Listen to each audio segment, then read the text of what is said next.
Espondilodiscopatia degenerativa difusa. Meu Deus, eu acho que eu vou morrer. Bem, aposto que você já pegou e leu o laudo do seu exame antes de mostrar ele para o seu médico e saiu totalmente preocupado achando que estava com doença grave da coluna. Isso é muito comum.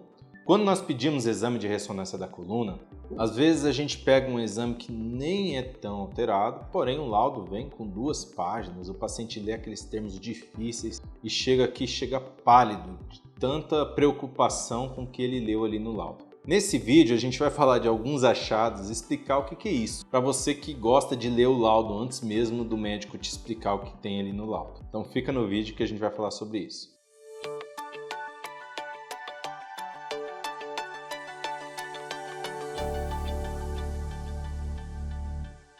Então, termo número 1. Muitos pacientes começam a ler o laudo e começa lá, nível L2, L3, L3, L4. O que é esse L? O que é o D ou T? O que é o C? E um número depois. Bem, nossa coluna tem várias vértebras. 7 cervicais, 12 torácicas, 5 lombares. E a forma de nós nos localizarmos em qual nível é o problema é dar esse símbolo e letra depois. Então, se é L, é na coluna lombar. Então, L3, L4. Então, é um problema que está no disco entre a terceira e a quarta vértebra lombar. Se é cervical, vem a letra C antes. Se é a coluna torácica, vem a letra T ou letra D, depende de quem lauda. Então, esse é o primeiro ponto, o nível. Aí, quando você começa a ler, tem alguns termos que você se preocupa muito. Então, um termo muito comum é espondilodiscopatia ou espondilodiscoartropatia ao nível de L2, L3. O que é isso? Espôndilo é um termo que se refere à vértebra. Disco é um termo que se refere ao disco. E patia se refere à doença. Então, espondilodiscopatia ou espondilodiscoartropatia é um termo que utilizamos para dizer que tem uma doença que acomete o osso, o disco e, se tiver esse sufixo artro, articulação. Então, pega a parte óssea, a parte do disco e, se houver artro, a articulação aqui atrás. Então, quando falamos espondilodiscoartropatia, é uma doença mais difusa. Isso não significa que é grave. Pode ser um achado inicial, algo iniciando que não está num grau grave, mas o termo é grande. Outro termo difuso que a gente vê, desidratação discal. Desidratação discal se refere ao disco ou discopatia. Disco se refere ao disco, patia, doença, então doença do disco. A doença do disco pode ser chamada uma desidratação discal, que é um grau inicial, quando o disco perdeu aquela coloração central mais clarinha, ele perdeu um pouco de água, ele já não tem a quantidade ideal de proteínas. Então, a fase inicial da discopatia, que é a doença do disco, é a desidratação discal. Porém, você pode ter um grau além da desidratação discal, que é o abaulamento. O que é o abaulamento? É quando o disco ele mantém a sua estrutura, ou seja, ele tem todas as camadas íntegras, porém ele está um pouco achatado, ele está um pouco indo além do bordo da vértebra. Então, a gente considera esse bordo da vértebra como limite para o disco. Se ele passar um pouquinho além disso, porque ele achatou, já se diz que ele tem um abaulamento. E aí vem outros termos, como protusão discal ou extrusão discal, ou hérnia de disco protusa ou hérnia de disco extrusa.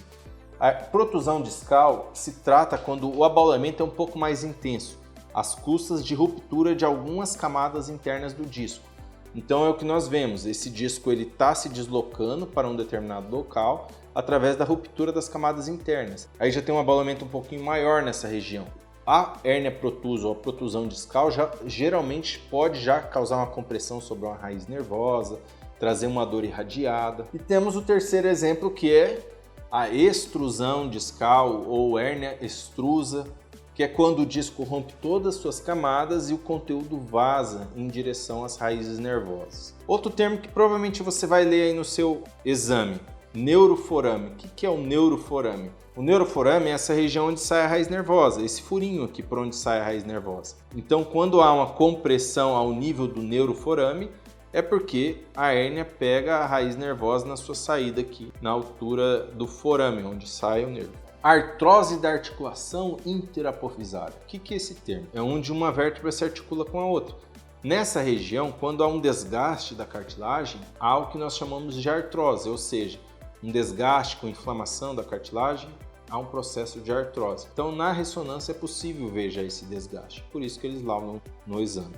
Edema de ligamentos interespinhosos ou supraespinhosos. O que se trata isso? Isso é um achado muito comum e às vezes é o motivo para você ter a sua dor lombar. O processo espinhoso é essa região mais alta da vértebra aqui. Quando há um estiramento do ligamento que une um processo espinhoso a outro, a gente consegue ver na ressonância um edema, um inchaço, uma região mais clara na ressonância. Esse edema do ligamento interespinhoso ou supraespinhoso é uma causa frequente de dor lombar. Também é muito comum ver esse padrão de edema em pacientes que têm associado ainda a redução da altura do disco, a discopatia, abaulamento, etc. Articulações interapofisárias com irregularidade e esclerose subcondral bilateral difusa. Nossa!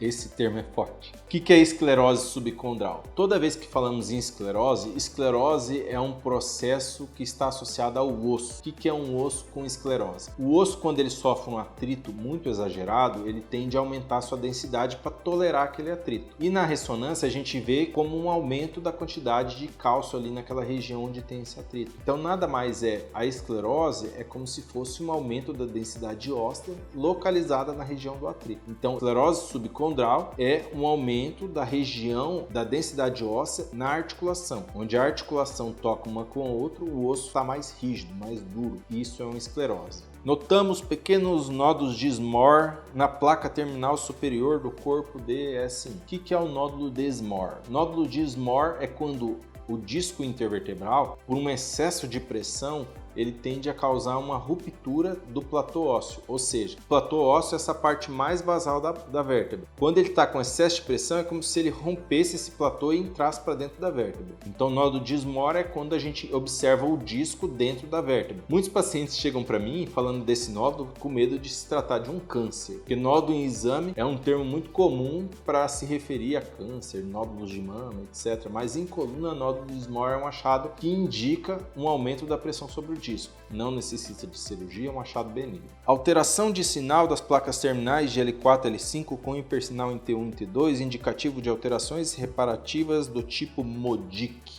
O que é esse MODIC que provavelmente alguém vai ver no seu próprio exame? Bem, isso é um achado que nós encontramos no paciente que também sofreu um problema discal. Então, com o passar do tempo, se o disco vai perdendo sua altura, sua capacidade de amortecimento, começa a acontecer um atrito entre a parte vertebral da vértebra superior e inferior. É como se a vértebra, uma tocasse a outra nessa parte que tem o disco, que é o que a gente chama de platô. Essa parte encosta o disco na vértebra, é o platô. Com esse atrito de uma vértebra com a outra, começa a ocorrer uma inflamação nesse osso que visa, com o passar de alguns anos, a esclerose, ou seja, aquele osso começa a ter microatrito, ele inflama, passa por uma fase que ele tem uma transformação gordurosa e por fim uma fase esclerótica, quando o osso fica mais rígido. Essas fases são o que dão o sufixo 1, 2 ou 3. Então, MODIC tipo 1 é uma fase inicial, uma fase inflamatória. MODIC tipo 2 é uma fase mais intermediária, em que tem uma substituição gordurosa. E, por fim, o MODIC tipo 3, que é quando a gente já tem esse osso mais rígido,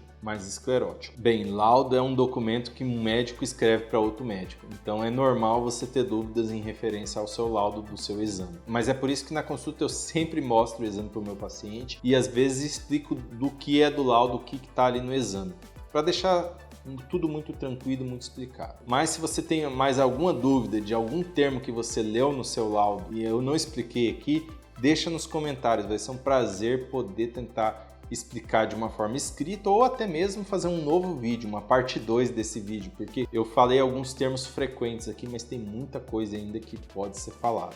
Então deixa nos comentários o que você viu no seu laudo, se você tem alguma dúvida de algum outro termo. E para aquele seu amigo que adora ler o laudo e chegar preocupado no médico, encaminhe esse vídeo para ele. Aposto que ele vai se beneficiar dessas informações. Segue e se inscreve no canal.